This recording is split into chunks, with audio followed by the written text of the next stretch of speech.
Qué alegría contar con Dolly López Guzmán nuevamente en Cruzando Fronteras. En esta ocasión para hablarnos de un libro que nos muestra la fe hecha carne, casi literalmente. Este libro que tengo en las manos, Elogio Espiritual del Cuerpo, editado por San Pablo. Y aquí Dolly, que es teóloga, que es madre de familia, esposa, que es artista también, que hace esos iconos tan bonitos, nos hace por un recorrido, por una teología del cuerpo a lo largo de estas páginas. El cuerpo que se convierte en espacio sagrado donde abrazar a Dios en los abrazos, en las heridas, en nuestra propia limitación.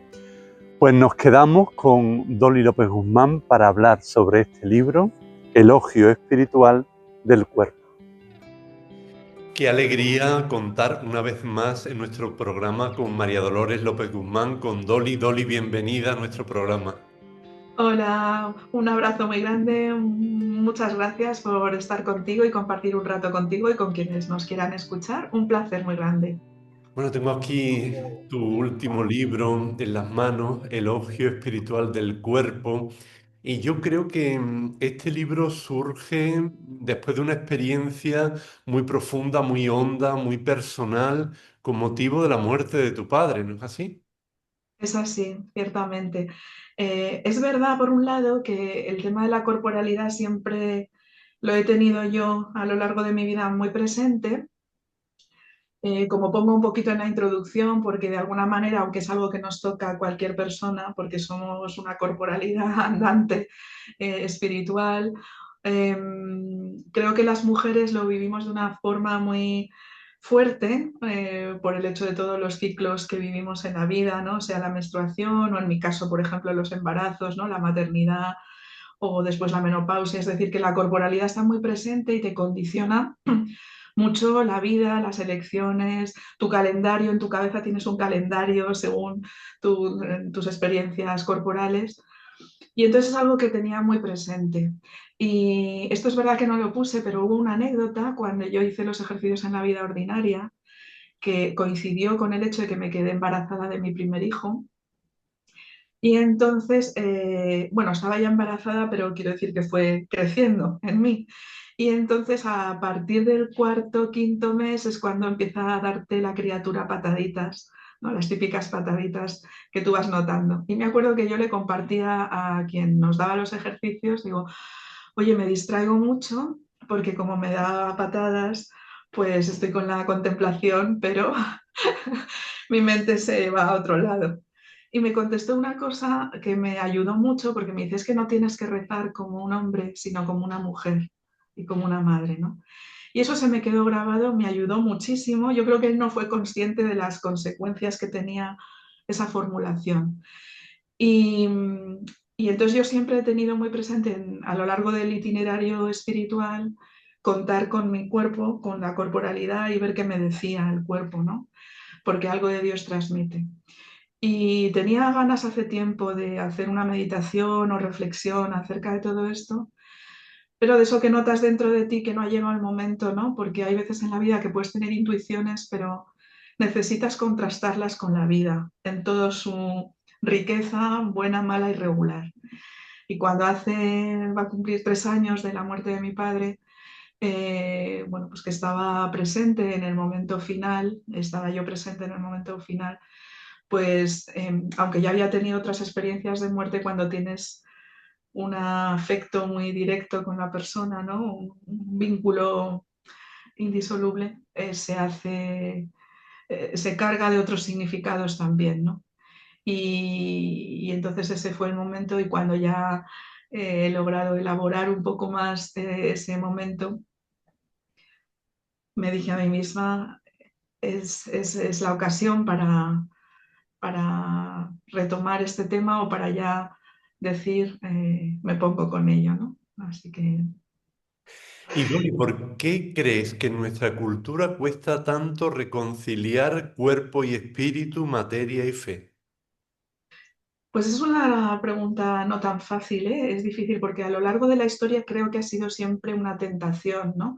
De hecho, la Iglesia tiene fama de haber sido muy espiritual en el sentido, creo, no adecuado, de no contar con el cuerpo y sentir el cuerpo como una cárcel del alma, ¿no?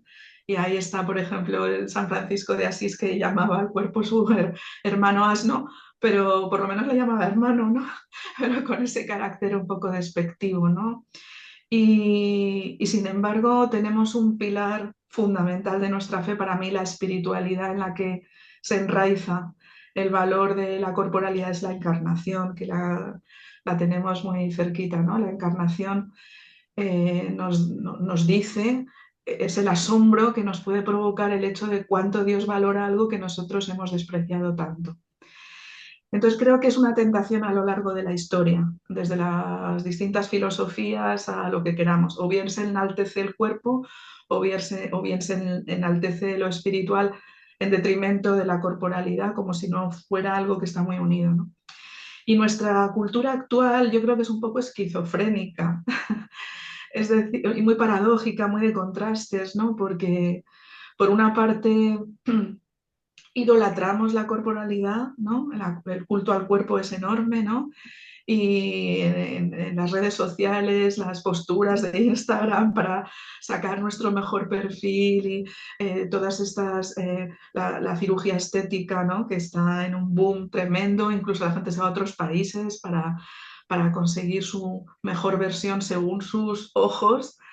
Eh, y sin embargo también hay una gran demanda de lo espiritual, ¿no? Y hoy en día parece que hay un florecimiento, una demanda de Dios, pero sin que haya un buen encaje, ¿no? Yo creo que, incluso también lo digo ad interno de la Iglesia, ¿eh? Yo creo que sigue no habiendo un buen encaje, un buen ajuste equilibrado, honesto, entre la corporalidad y espiritualidad, que además es que van juntas, es decir, no, una buena experiencia espiritual no puede, o sea, no se da sin el cuerpo, o sea, es así. Comienza el libro hablando del rostro, de la identidad. ¿Qué revela nuestro rostro más allá de nuestros rasgos físicos? Pues nuestro rostro es, como se dice, ¿no? Es el espejo del alma. Y yo también un grandísimo amigo mío, acompañante espiritual, muy conocido y querido por mucha gente, él siempre cuando yo empecé a acompañar personas, yo le escuchaba con mucha atención para aprender de él, porque es un modelo para mí, un maestro, y siempre me decía, Dolly, no escuches solo las palabras de las personas, contempla su rostro, ¿no? El acompañamiento espiritual tiene mucho que ver con contemplar el rostro de las personas, porque a veces desmentimos con el rostro las palabras que decimos, ¿no? Como cuando a lo mejor preguntamos a alguien, ¿qué tal estás? Bien, bien, no, no, estoy muy bien. Y con la expresión de su rostro decimos, no está tan bien, ¿no? Lo notas, ¿no? Y a través del rostro sale toda nuestra interioridad, porque además en la cara es donde hay una mayor concentración de los sentidos, ¿no? Tenemos los ojos, tenemos la nariz, tenemos la boca, tenemos los oídos, tenemos la gestualidad, ¿no? Y por eso en el universo de la iconografía, de los iconos, que ya sabes que a mí me gusta tanto, el icono de los iconos, el icono esencial es el mandilion, que es el rostro de Cristo, ¿no? Y en los Salmos tenemos, bueno, y en el Génesis, la expresión, dame a conocer tu rostro, ¿no? Le pedimos a Dios, dame a conocer tu rostro, ¿no? Precisamente porque es el acceso al alma, ¿no? A lo más hondo de nosotros mismos. Sí. Y claro, en este libro habla de los sentidos, de recibir, de dar, comunicar. ¿Cómo influyen los sentidos en nuestra vida espiritual? Pues yo creo que totalmente. Es decir, esto, en este sentido, la tradición ignaciana de San Ignacio de Loyola en los ejercicios espirituales, él hablaba bueno, en el propio proceso del camino que él propone, en los ejercicios, a medida que nos vamos introduciendo en la contemplación de la vida de Cristo, eh, él habla de la aplicación de sentidos, aplicar los sentidos a la experiencia espiritual, que significa tratar de hacer la composición viendo el lugar, como dice, es de las escenas bíblicas, evangélicas y tratar de ver con la vista espiritual lo que ahí sucedía o leer.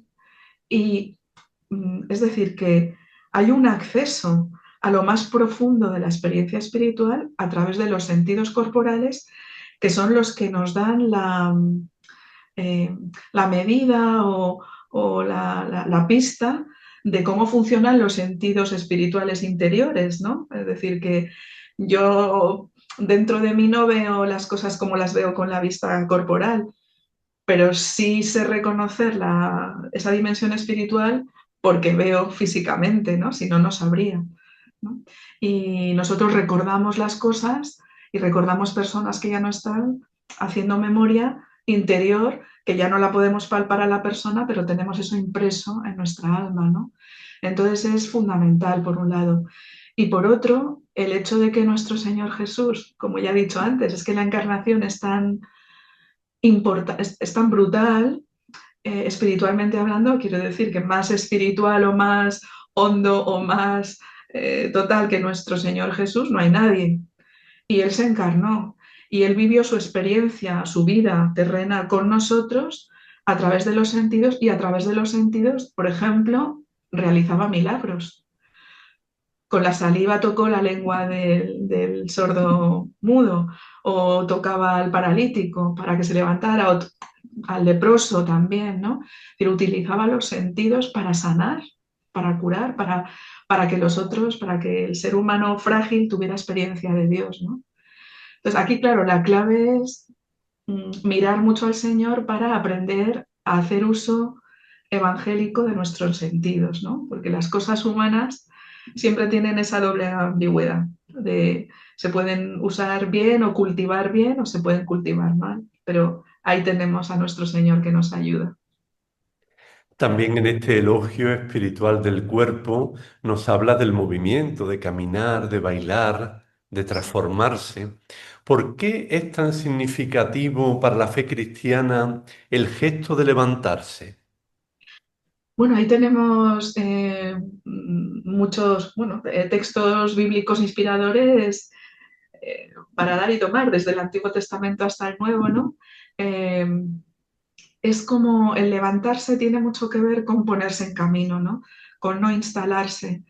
Nos recuerda algo que es original de la humanidad, como es que somos nómadas y somos peregrinos, ¿no? Eh, hemos deslizado, y no pasa nada, quiero decir, hay que tomar conciencia de que culturalmente nos hemos deslizado más hacia sociedades más estables, ¿no? Más estáticas, más sedentarias en cierto sentido, ¿no? Pero en el origen de la humanidad está el nomadismo, ¿no? Y hay culturas todavía menos que lo siguen preservando.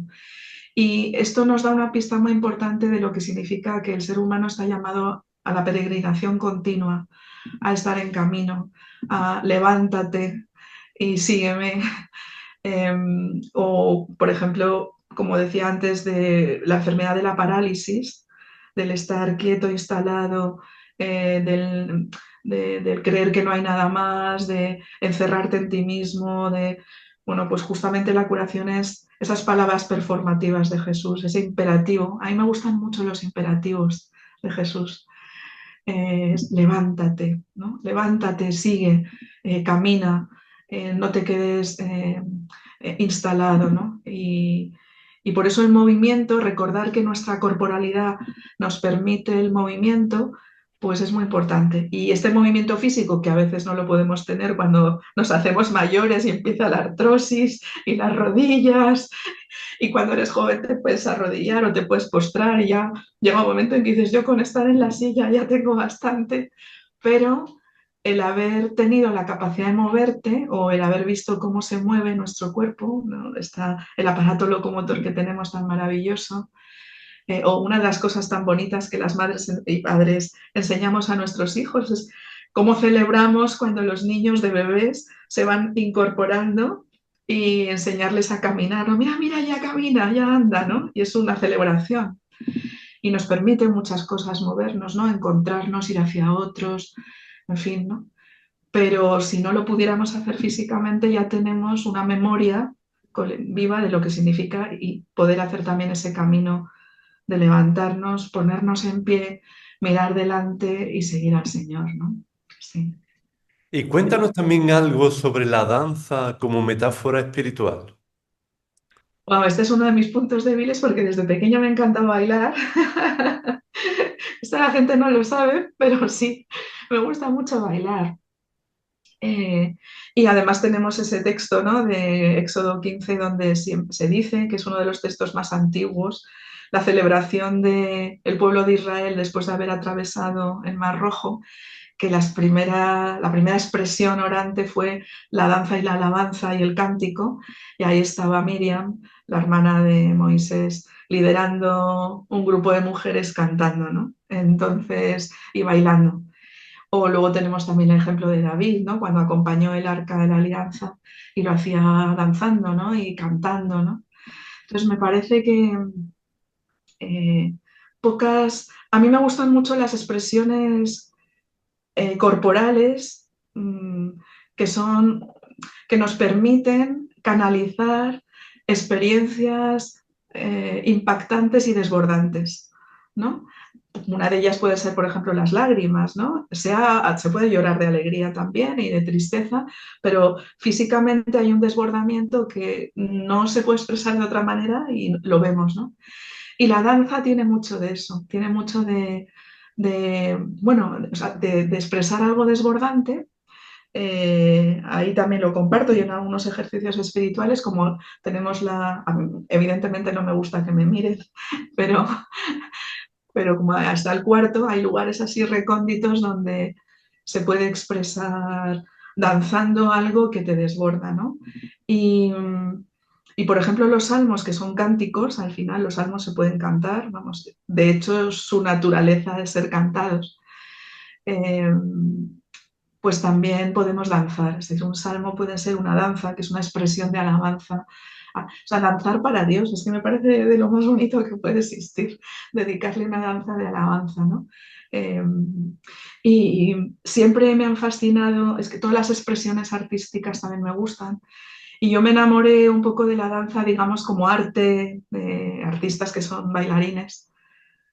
Cuando vi a Rudolf Nureyev y Margot Fonteyn, que son son de los grandes bailarines de la historia de la danza, Romeo y Julieta de, de Prokofiev, y me fascinó la delicadeza de los movimientos, el cómo sin hablar, con la gestualidad, se podía expresar tanto. Y entonces desde entonces siempre busco cosas de estas que me dicen donde cállate, pero expresa. El mimo también me gusta mucho. Hay grandes mimos de la historia que con las manos, con los ojos, pueden expresar, ¿no?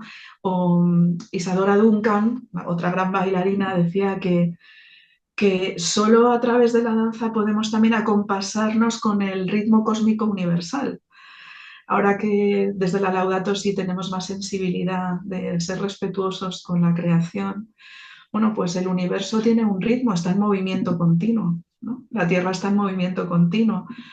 Entonces, para quienes somos un poco sedentarios, que es mi caso, hacer memoria de esto y volver a recuperar eh, eso, la danza como expresión espiritual y en comunión con todo el universo, que nuestra fe tiene mucho de cósmica también, pues es muy bonito, ¿no? Así que yo animo a todo el mundo a que, al menos en su cuarto, lo experimente alguna vez. Eso al menos en el cuarto. Bueno, hablas también del camino, del peregrino, y haces la diferencia entre deambular y peregrinar. ¿En qué consiste esta diferencia? Claro, es que deambular es un poco ir por la vida utilizando la capacidad de movimiento, pero un poco sin ton ni son, ¿no? Sin tener norte, sin tener horizonte.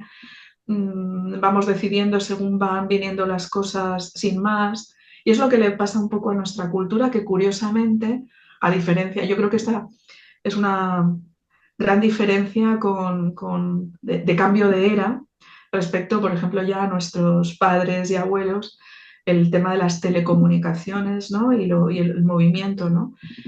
Hoy en día los jóvenes han viajado, vamos, yo creo que la primera vez que yo cogí un avión, si no recuerdo mal, ya estaba casada y todo, ¿no? Era algo asombroso. Hoy en día ya de muy jóvenes están acostumbrados a moverse. Si tú haces una encuesta de qué le gusta, qué es lo que más gusta a los jóvenes, yo estoy segura de que una de las cosas más repetidas será viajar y moverse y tal, ¿no? Pero de ahí a que eso no, a buscar, a tener un hilo conductor, a que no sean experiencias fragmentarias, que no nos devuelven un sentido, sino simplemente una experiencia pues gratificante, pues va un abismo. Y el peregrinar sería justamente esa cara mucho más profunda que nos puede llenar el alma, donde tenemos o sea, somos conscientes de que somos personas o tomamos conciencia que tenemos un fin, que estamos aquí por algo y para alguien, o para algo, pero sobre todo para alguien y para los otros. Y entonces el peregrinar es el ir buscando el modo y la manera de seguir a esa persona, y entonces todas las experiencias se van unificando en función de ese lugar, ¿no? Eh, y ahí es curioso, ¿no? Yo creo que también vivimos un momento, por eso digo que nuestra cultura, este momento vital o histórico, pues tiene sus contradicciones, pero las peregrinaciones están cogiendo mucha fuerza, por ejemplo, a Santiago, ¿no? Era gente creyente y gente no creyente, porque hay un anhelo de sentido, y en las peregrinaciones además podemos experimentar, digo, es un símbolo de lo que significa ser peregrino interior. Eh, experimentar frío, calor, sudar, reír, llorar, moverse, encontrarse con gente diversa, reconstruir nuestro pensamiento en base a la realidad, ¿no? En base a teorías, soñar, estar a la intemperie. A veces llegas a un sitio y ya no quedan plazas para dormir, no sabes qué hacer. En fin, ¿no? Es un compendio muy bonito de lo que es la vida, pero con una dirección, ¿no? Es que esto lo cambia todo, ¿eh? Tener una dirección lo cambia todo, un horizonte. A veces no sabemos dónde ni cómo, pero, pero hay algo que nos empuja, ¿no? El hecho de tener el deseo de querer encontrar algo ya es mucho. Este libro aborda muchas perspectivas del cuerpo, por ejemplo, también la de la transformación, figura, desfiguración, transfiguración. ¿Qué te sugirió contemplar la vida de Jesús como un proceso continuo de transformación? Pues el punto de partida fue, bueno, es que siempre se mezclan dos cosas en Jesús, digo, en mi caso, ¿no? Por una parte estaba el texto de la transfiguración, que es un texto un poco extraño, ¿no? Aunque sea una fiesta grande, pero dices, ¿por qué se transfiguró ahí y qué significa? Y por otra parte, me resonaban mucho los cánticos del siervo, cuando Jesús está en la cruz y se dice aquello de tan desfigurado tenía el rostro que no parecía hombre, ahí estaba eso.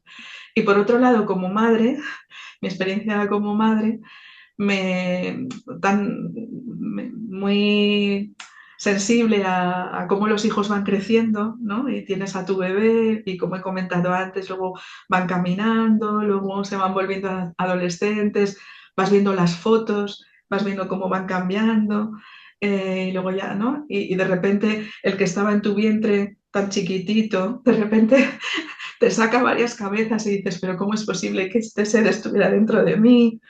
Entonces, en mi caso siempre se entremezclan mucho experiencias personales, vitales, con contemplar continuamente al Señor Jesús, ¿no? Y entonces, ver que esa experiencia que yo había tenido personal de la maternidad, de ver la evolución de mis hijos, pues se podía ver también, María también la vio en Jesús, ¿no? Que lo tuvo en su vientre, que creció, que se sometió a las leyes del crecimiento, del no saber, de aprender, qué cambio de rostro, qué significa, porque claro, al componer iconos, tú dices el rostro esencial, pero el rostro es cambiante también.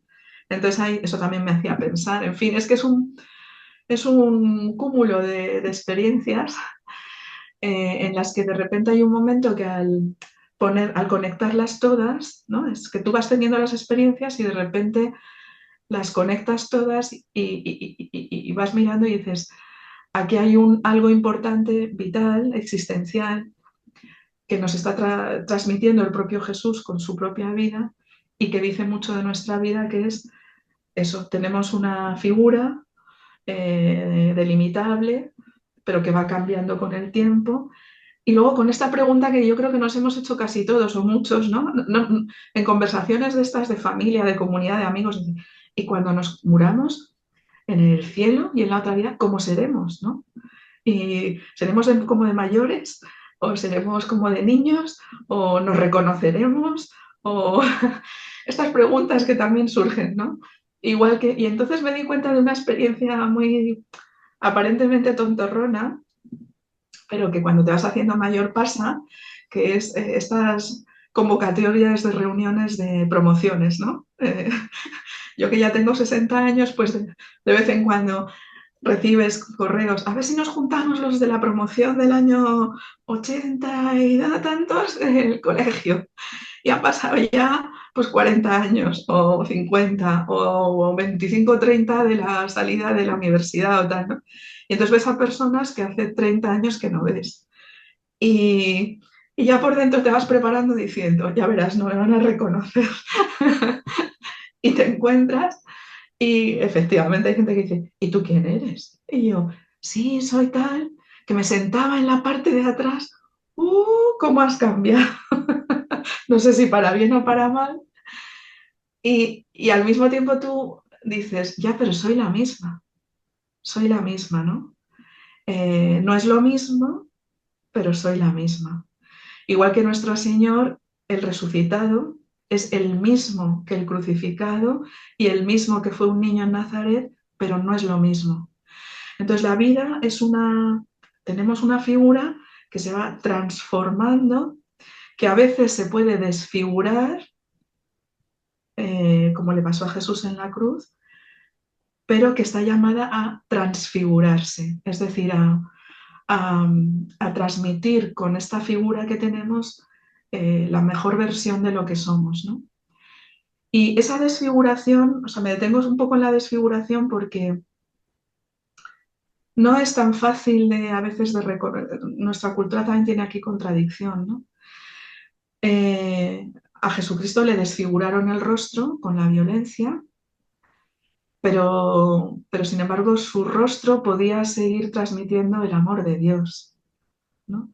En cambio hay otro tipo de desfiguración que es el pecado y la maldad cuando nosotros actuamos mal, que puede que mantengamos las facciones no, pues, o sea, las mismas, y sin embargo nuestro rostro, lo que transmitimos, desfigura el rostro. O sea que aquí hay mucho que contemplar en la vida. Y a mí me da la sensación, vamos, después de haber leído el libro, que claro, tratas muchos aspectos y que como repasando luego el índice, dice, claro, esto parte también mucho de una experiencia espiritual, personal, de un recorrido, que esto no, este índice no lo hace, por ejemplo, la inteligencia artificial. Y, y mucho menos nuestra sensibilidad actual. Por ejemplo, te paras también en el tema de los límites, que es algo que quizás no nos paramos tanto.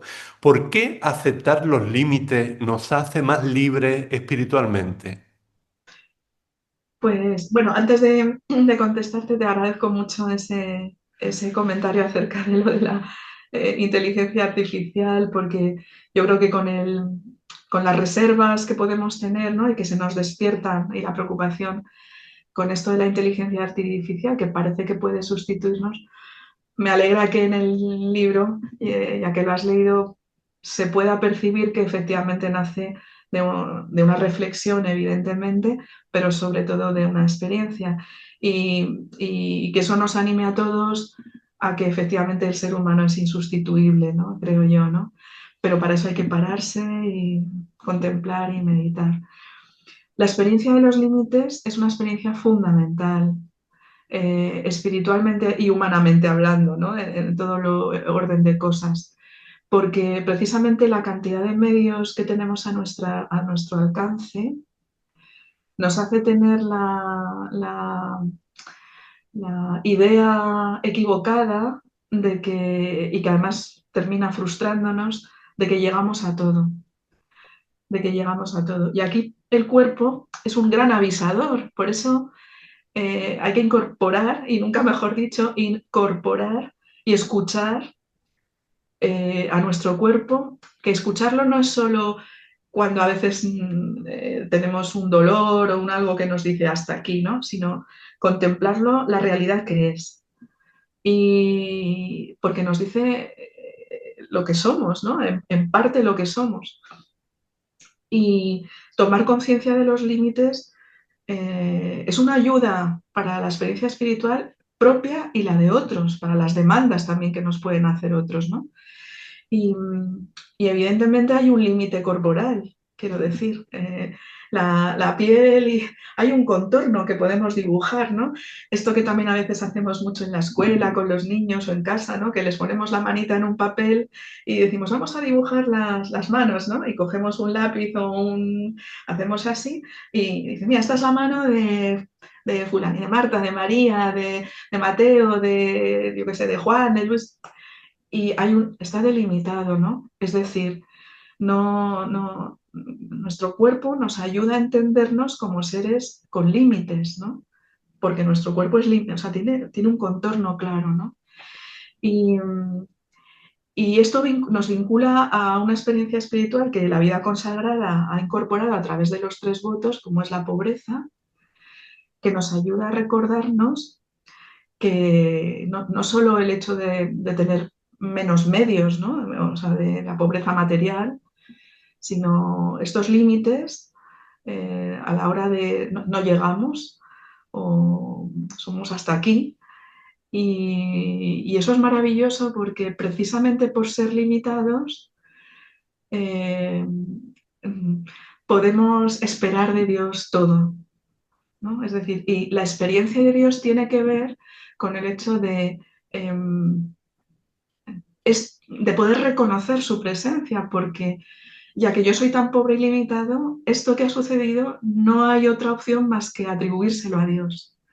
Y esto da una seguridad interior enorme, ¿no?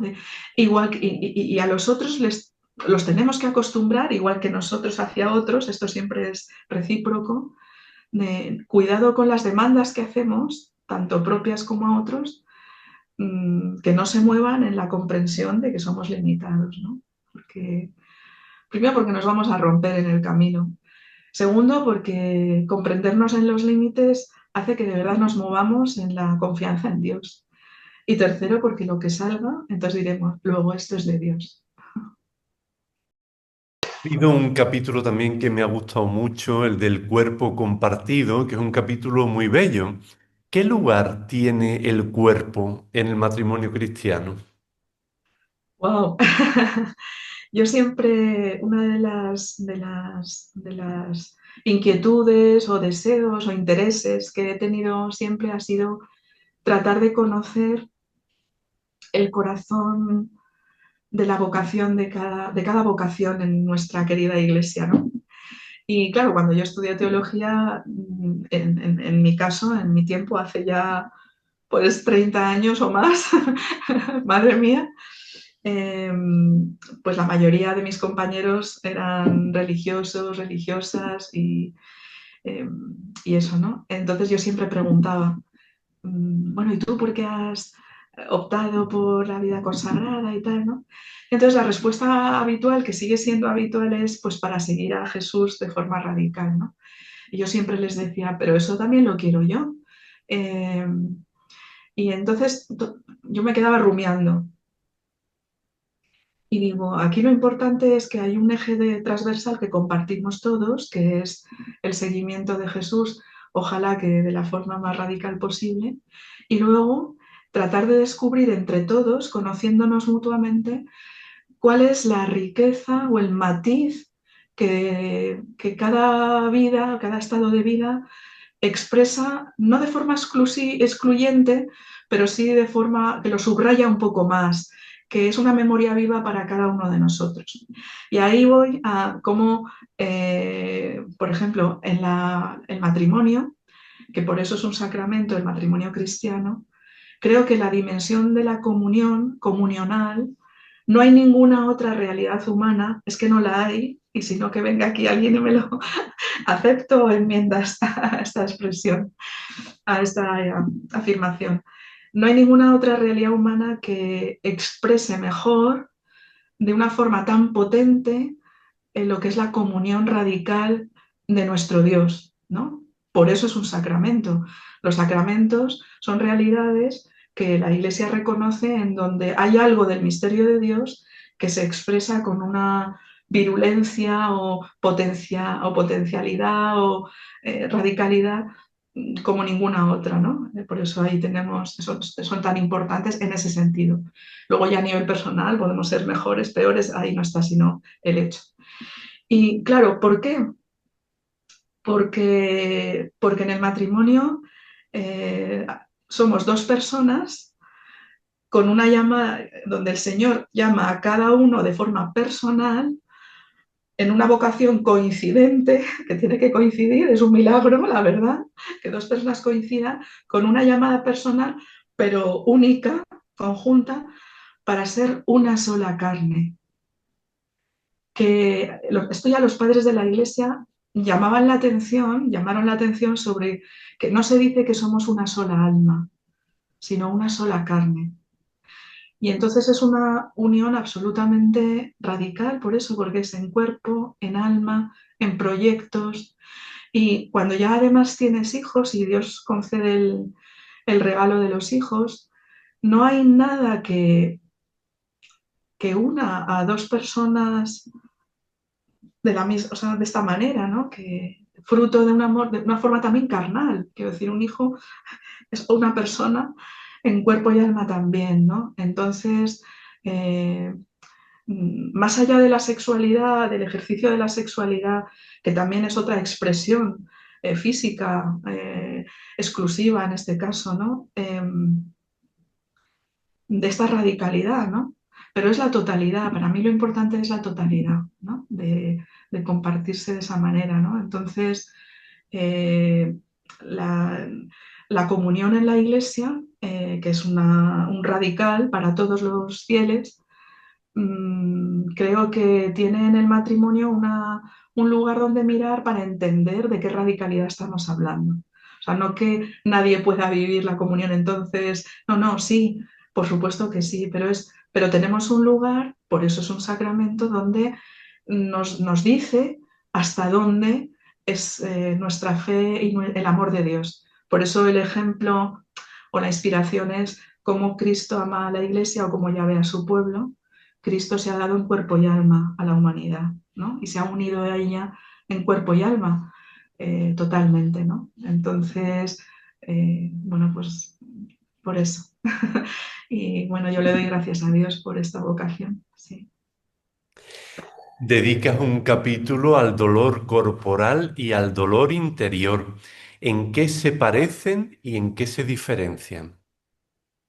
Pues mira, el origen de esta meditación, que lo quise poner expresamente, es porque a lo largo de, bueno, por mi experiencia personal, mis vivencias de dolor, pero también acompañando y estando con gente, está bastante extendida la convicción de que el dolor psicológico o las heridas psicológicas son peores que la corporal, ¿no? Pero creo que eso a veces lo decimos cuando no hemos conocido a alguien o no hemos sufrido en nuestras propias carnes un dolor físico que nos anula, que nos puede anular, ¿no? Y que no te queda otra más que tratar de aguantar lo mejor posible el dolor porque los calmantes ya no llegan, ¿no? Yo conozco personas que llevan a lo mejor 30 o 40 años sin saber lo que es vivir cada día y cada noche, con todas sus horas computadas, sin dolor físico, ¿no? Entonces, me parecía importante reivindicar, ya que reivindico la corporalidad, eh, esa parte menos amable de lo que significa tener un cuerpo que también está sometido a la posibilidad del dolor físico, ¿no? Que te puede anular y que también el Señor experimentó, ¿no? Por eso, para mí es imposible la experiencia espiritual sin contemplar al crucificado. Para mí, o sea, es verdad que luego hay que mirar al resucitado, pero sabiendo que es el crucificado, ¿no? Y ahí el Señor pues tuvo una sobredosis de dolor físico también. Ahí está la película de La Pasión de Mel Gibson que tanto sobrecoge y yo de hecho no, hay momentos que no podía seguir mirando de lo que me impactaba, ¿no? Pero, pero a veces el cuerpo se convierte en una llaga, ¿no? Es decir, que es difícil delimitar dónde acaba esa llaga y puedo ser yo mismo, ¿no? Sin sentir ese dolor, ¿no? Aún así, existe ese soy más que mi llaga, ¿no? Soy más que mi llaga, eso es muy importante, ¿no? Y el Jesucristo en la cruz también nos habla, ahí tuvo como un compendio de dolor también espiritual, ¿no? Que es el abandono de los suyos, que se quedó, hay un dolor moral, ¿no? Del abandono, de la soledad no deseada, de la duda, ¿no? Por ejemplo, me encanta recordar que a veces pasamos de puntillas por la experiencia tanto de la Madre Teresa de Calcuta como de Teresa de Lisieux, cuando Teresa de Lisieux estaba muriendo, ¿no? Y decía, ¿qué es esto de la separación, o de la resurrección, ¿no? ¿Qué queda del cuerpo? ¿Qué esto? La duda o la angustia, experimentar angustia interior de no saber, el vértigo. Yo creo que hasta el más místico de los místicos o creyente ha experimentado el vértigo, ¿no? De decir, ¿y si todo fuera un engaño, ¿no? Y- porque ahí hay un salto que nadie nos puede evitar, ¿no? Y la duda, la angustia, el abandono. eh, y la Madre Teresa, por ejemplo, ¿no? Esas cartas íntimas donde ella, su corazón expresa eh, cómo se ha contagiado, cómo su vocación fue al estar en los agujeros negros de la historia y junto a la gente que sufría dolor físico y espiritual y estaba cerca los moribundos también en los lugares más terribles, más desagradables, eso te obliga, al presenciar eso, te obliga a vivirlo. Y entonces ella lo vivió y solo se pudo acoger a la promesa primera, ¿no? Por eso es tan importante acogerse a las experiencias de consolación que hayamos podido tener, en las que no hayamos dudado mucho de que son de Dios y que nos van a sostener en experiencias de dolor, sea físico, sea interior, ¿no? Así que, porque, y bueno, o estaba pensando ahora San Juan de la Cruz, que vamos a, ¿no? Con el jubileo que lo tenemos de San Juan de la Cruz, la noche de los sentidos, ¿no? También está. El no experimentar nada, la nada, de no quedarse sin nada, la pura fe. Pues hay que, la pura fe es terrible a veces, ¿no? Es terrible, ¿no? Entonces, pero a mí me gusta recordarlo porque tarde o temprano en la vida llegan experiencias de dolor, del tipo que sea.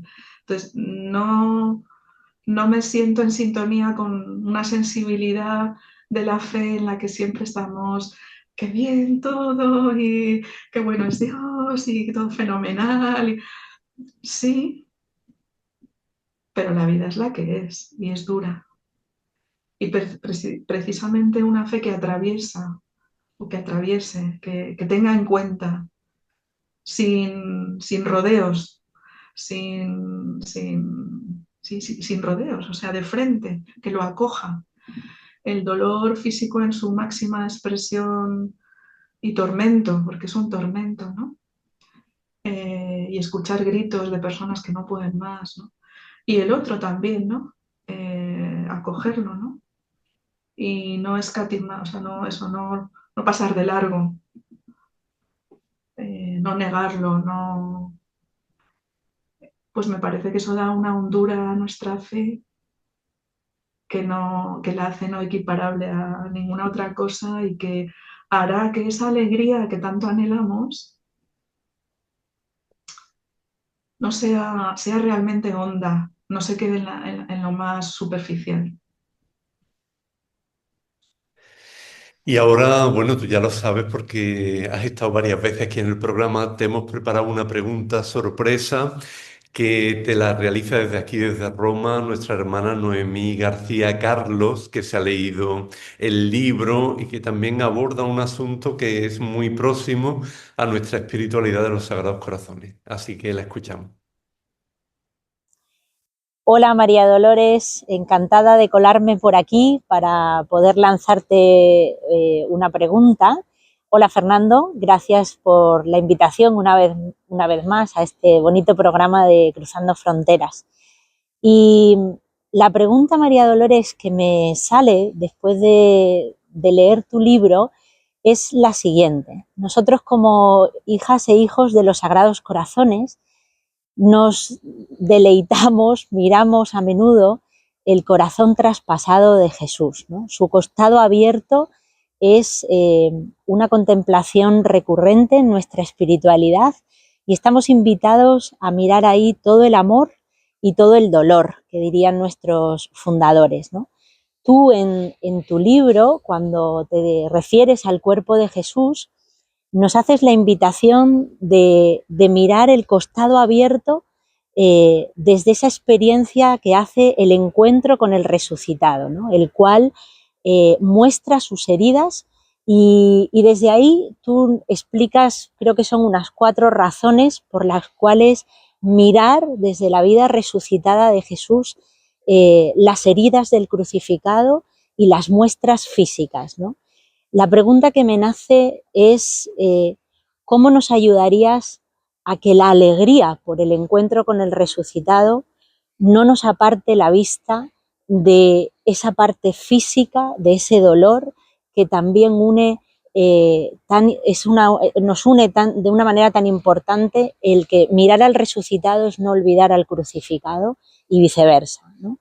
Eh, Ayúdanos un poquito a ahondar en esas 4 razones para que esa alegría del encuentro con la vida resucitada no nos aparte o no nos haga indolentes ante la realidad sufriente. Muchas gracias. Bueno, lo primero de todo es darle las gracias por su pregunta, aunque creo que es la pregunta, ¿eh? Y yo simplemente voy a compartir intuiciones porque me da hasta pudor, quiero decir que yo no tengo la respuesta, pero puedo compartir intuiciones y si a alguien le ayuda, pues bendito Dios, ¿no? Eh, Creo que el costado abierto de Cristo haya habido una intuición también de fundadores con mucha lucidez espiritual, me parece, ¿no? Yo estoy muy cercana por trabajo a las religiosas del Sagrado Corazón de Jesús, que también tienen desde la fundación esta contemplación del costado abierto, ¿no? Como algo importante y fundamental. Entonces, ¿cómo se une aquí lo espiritual y lo corporal? Y cómo preservar la alegría y cómo eso nos conduce a estar con los que más sufren a todos los niveles, ¿no? Físico, espiritual, etcétera. Pues, bueno, lo primero es recordar que el resucitado, curiosamente, lo que muestra cuando en las apariciones es su cuerpo, ¿no? No trae una corona, no trae un cetro, no trae una bolsa llena de dinero para repartir, sino que lo que muestra es su cuerpo, ¿no? Volvemos a la corporalidad, muestra su cuerpo. Y algunos hasta lo han representado casi desnudo también, ¿no? Es el cuerpo. Y de ese cuerpo lo que destaca Jesús para que lo reconozcan son las heridas. Y, ¿no? Las manos, los pies y el costado. Son heridas transfiguradas, pero hay una de esas heridas que la tradición de la Iglesia reconoce que sigue abierta, que es el costado. La herida del costado, a día de hoy, después de los siglos que han pasado, es una herida abierta. Y es una herida abierta porque por la comunión, precisamente, ¿no? Es decir, ya que Jesús y la humanidad se han hecho uno, porque Él la ha asumido en su cuerpo, nada le duele más al Señor que el daño que se le hace a sus hermanos y hermanas, que somos nosotros, ¿no? Es como el ejemplo del padre o la madre, donde ¿cómo hieres más a un padre y una madre? Pues a través de hiriendo a sus hijos, ¿no? Entonces, a Jesucristo, y además por la comunión y por el amor, si nos golpeamos y nos hacemos mal unos a otros, quiere decir que le estamos hiriendo y provocando heridas directamente a Él.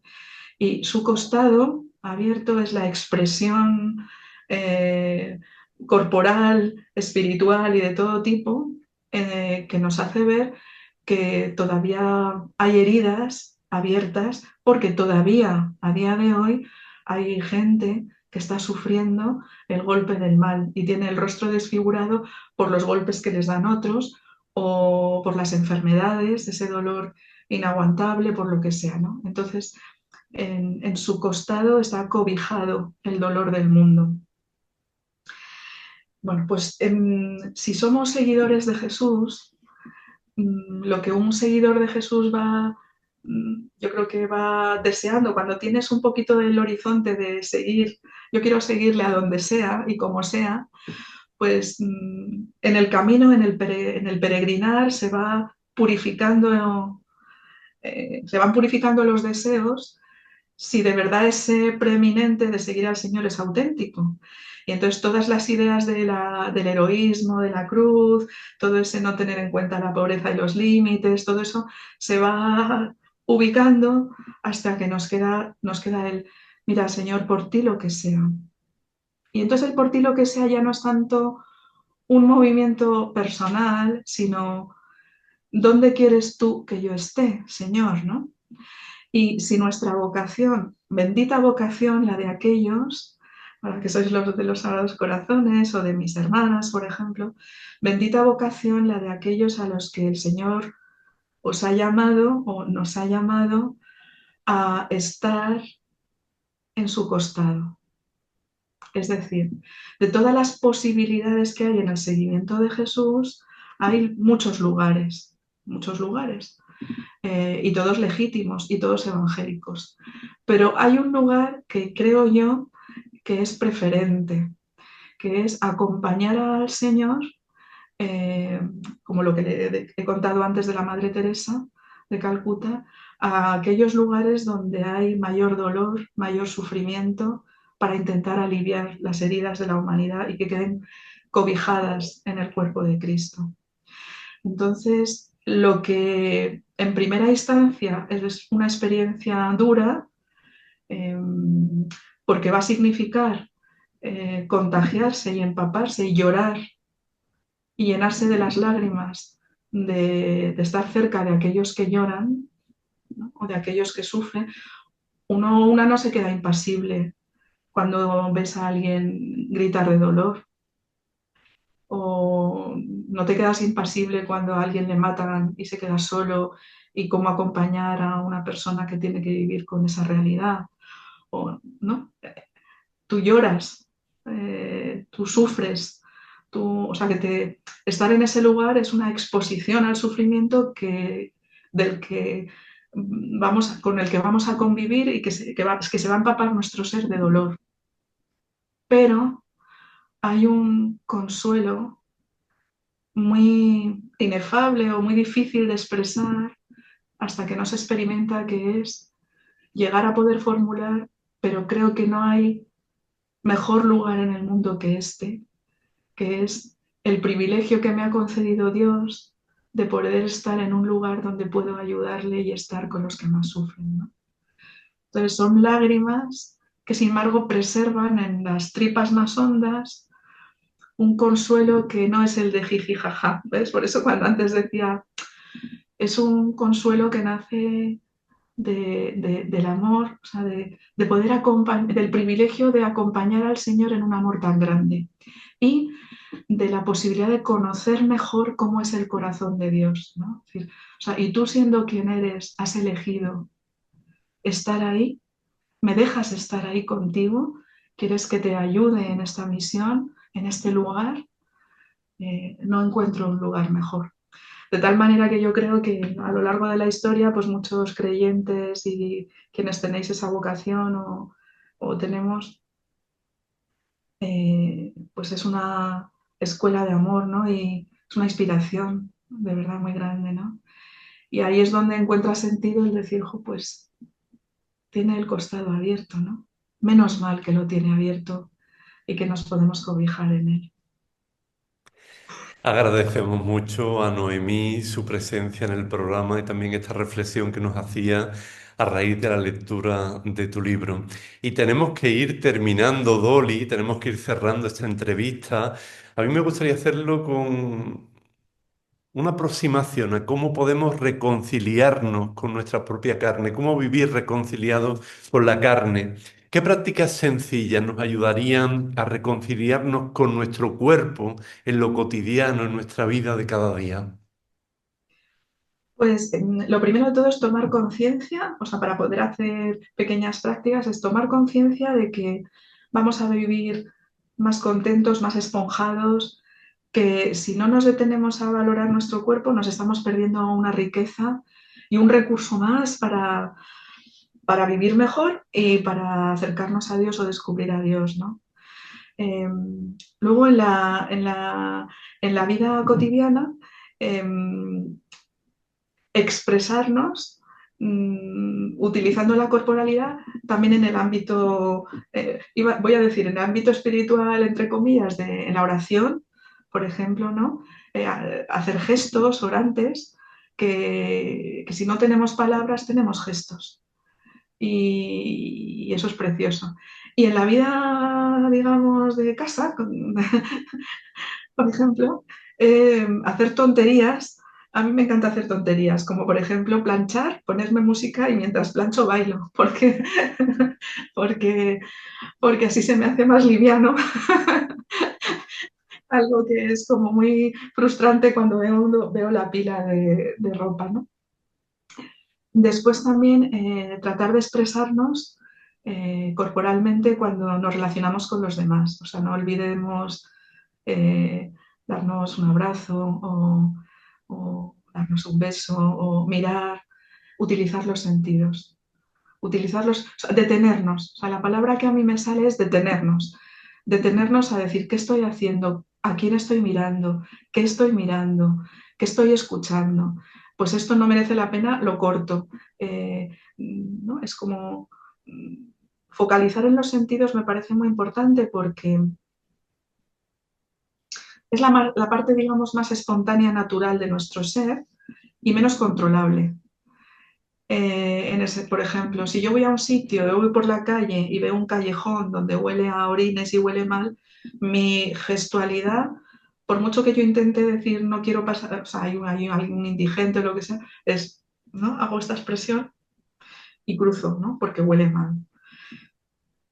Si contemplamos al Señor Jesús deteniéndonos en cómo utilizaba los sentidos, el contagio es lo que va a favorecer que mis sentidos los aplique y los utilice evangélicamente, ¿no? Entonces, poner el foco en cada uno de los sentidos y preguntándonos cada día y 5 minutos al final del día decir, ¿cómo he mirado? ¿Qué he mirado? ¿Cómo he escuchado? ¿Qué he escuchado? ¿Qué no he escuchado? ¿Qué he olido? ¿Qué no he...? ¿No? Esas preguntas que son muy sencillas, pero ayudan mucho. Dolly, esta conversación, que te agradecemos muchísimo, no agota la lectura del libro, de este elogio espiritual del cuerpo, editado por San Pablo, que yo diría que este es un libro regalo y que, bueno, hay tantos matices, tantas experiencias contenidas en el libro que nos pueden ayudar a vivir reconciliados más con nuestro propio cuerpo, que desde luego es una lectura que va a invitar al diálogo, a la meditación y al encuentro con nosotros mismos, con los otros y con el Señor. Así que muchas gracias, Dolly, y hasta siempre. Muchas gracias a ti, Fernando. Un placer estar con vosotros. Muchas gracias. Si os ha gustado esta entrevista en Cruzando Fronteras con María Dolores López Guzmán, os animamos a continuar este diálogo en casa, en familia, en algún grupo, y también a que le deis a like a este vídeo, que lo compartáis, que activéis también la campanita. Muchas gracias.